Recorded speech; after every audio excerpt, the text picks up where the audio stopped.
Consider the following quadratic equation. Negative 5y squared plus 3y minus 3 equals 0. Step 1 of 2.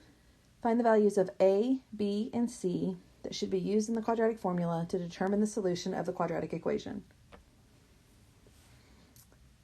The coefficient on my squared term is my a value, so in this case, that is negative 5.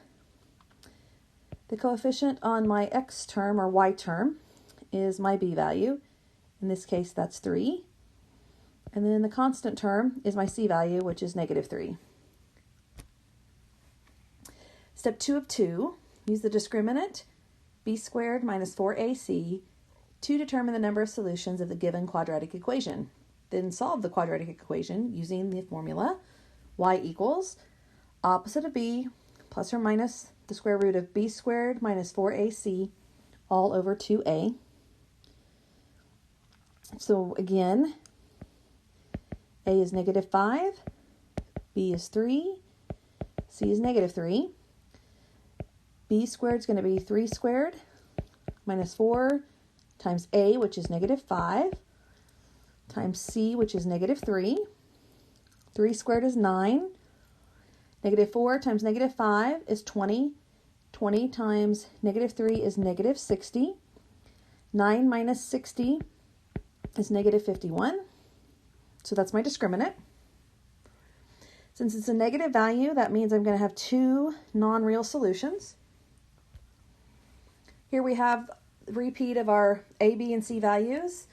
We also have the number for our discriminant, and we're going to use our quadratic formula.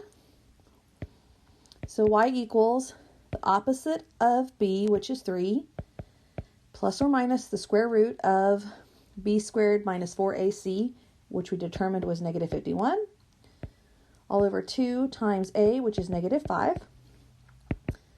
So that's negative 3 plus or minus the square root of negative 1, square root of 51, over negative 10, which is negative 3 plus or minus I, square root of 51, over negative 10.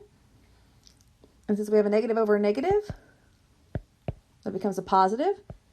So we have 3 plus or minus I, square root of 51, over 10. That's 3 plus I, square root of 51, over 10. 3 minus I, square root of 51, over 10.